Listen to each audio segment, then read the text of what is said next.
During the FIFA World Cup 2026, the stadium where the maximum number of matches were played has a retractable roof as heavy as 20 Boeing 737 planes. In 2006, when its construction work was ongoing, the engineering team had to build a 1,500-ton heavy roof that could be opened and closed when needed, and that too on a structure which had neither walls nor any pillars. It was the world's largest stadium at that time, in which the longest arches were built without any support. But the problem was that the stadium's arches were curved at an angle of 30 degrees, and at this angle, moving such a heavy roof, let alone opening it, was impossible. This is just like dragging the weight of 20 Boeing airplanes on a steep climb. Dozens of engineers were called upon on this occasion. Every possible idea was tested, but all experiments proved unsuccessful. Finally, the idea that succeeded was invented 150 years ago by a person who had absolutely no connection to engineering.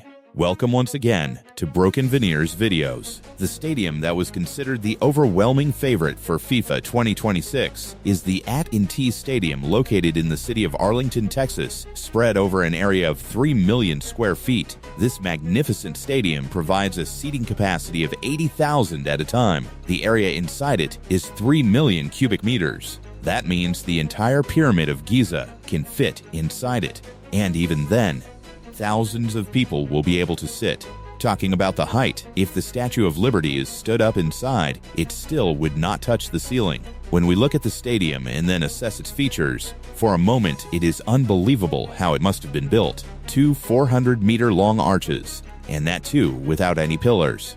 A 1,500-ton retractable roof, central air conditioning, and 2 glass sliding doors as tall as a 12-story building. All these challenges arose when in 2006, America's National Football League needed a new stadium in Texas. The American football team Dallas Cowboys' demand was to have a stadium that would not just be useful for 8-10 football matches in a year, but could be cashed in on for the entire year. Now Texas, which is known for winter storms in the winter and fire-raining sunshine in the summer. Using the stadium year-round means it will be indoor, and that too with climate control. What happens normally is that whenever a roof has to be placed over any structure, obviously pillars are erected for it. But if pillars were erected in the stadium, they would become an obstacle for the audience in watching the match. This was the very first challenge for architect Brian Truby, who faced one of the most difficult challenges of his career in this project. He had to create a design for the stadium in which there would be no pillars at all.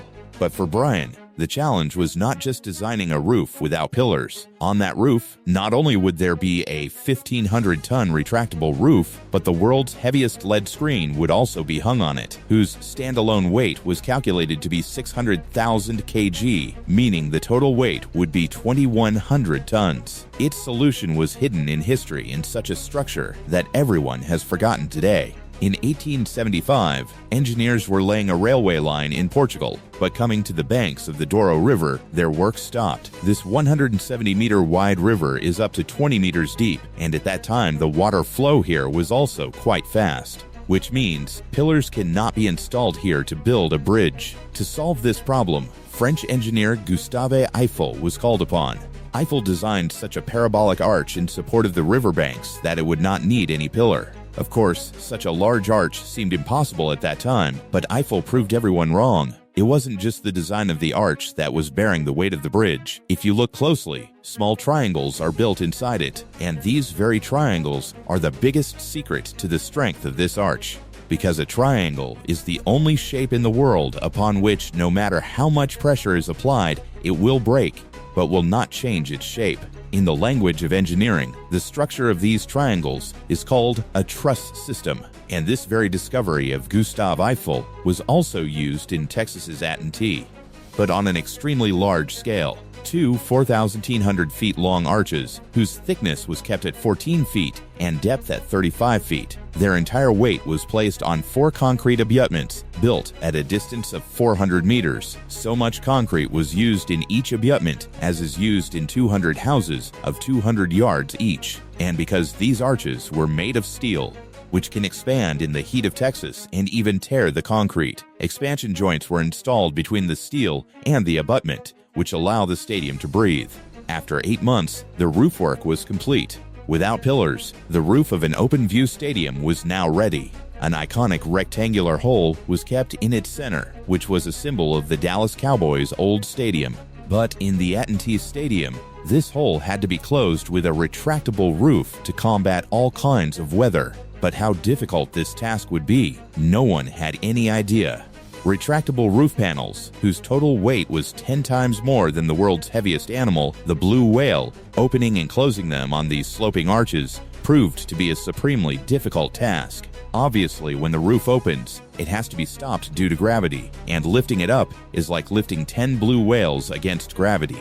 For this task, firstly, the roof panels were divided into 2 equal parts, so that when the roof opens, an equal weight falls on both sides of the truss. Now, if heavy-duty winches were used to open and close them to lift the weight of 900 tons, an additional weight of at least a 3,000-ton winch would also be added. And if any one winch did not open any one panel at equal speed, the balance of the truss would be ruined, and then this would be nothing less than a disaster. Secondly, if the winch's steel wire broke even by mistake, consider it a massive catastrophe. To solve this issue, engineers turned towards a 150-year-old invention whose inventor was not an engineer. In the 19th century, a businessman named Sylvester Marsh, who had a meatpacking business, was very fond of hiking. He often used to go climbing a mountain named Mount Washington, located in New Hampshire. Climbing this mountain was not within the capacity of an ordinary person, and this was the reason why most tourists used to go back from the bottom itself. In 1869, Marsh designed a railway track that is also called a cog railway or rack railway. In this, there is a rack placed in the middle of the track in which the teeth of the gears can get stuck. The track part is called a rack, and the gear part that is fitted in the train is called a pinion. The train could now easily climb any mountain without slipping. So that the train doesn't go backwards, a lock was installed above the pinion, which would give it permission to rotate only in one direction. If you have ever experienced a cog railway or a roller coaster, the continuous hammering sound that comes while climbing up belongs to this very lock. This genius invention was given the name rack-and-pinion.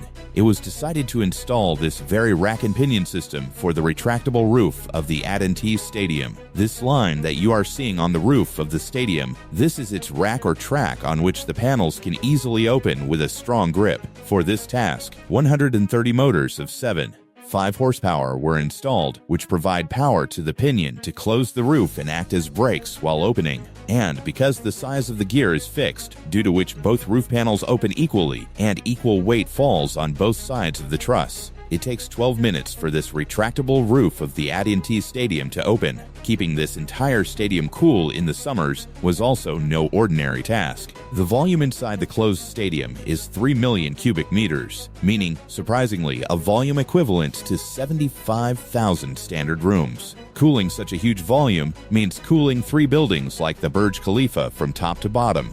In air conditioners, you must have heard the name of 1.5 tons, 2 tons, or at most 4 tons. Astonishingly, an 11,000-ton chiller has been installed in the stadium, whose ducts alone are up to 6 feet thick. Because according to the laws of physics, cold air is heavy. These ducts throw cold air from above which, passing over the audience, comes down to fall on the field, and hot air being light collects in the empty space above the field, from where it gets recycled again, to make the audience's viewing experience spectacular. The world's largest LED screen of that time was installed in the AT&T Stadium. The total weight of this screen is 600,000 kg, in which more than 10 million LEDs were installed. This screen, as tall as a 10-story building, is hung 50 meters above the pitch. To provide a 360-degree view, the total surface of this LED is as big as a 3,000-yard plot. No matter which corner you are sitting in, this screen of the stadium can be seen from everywhere.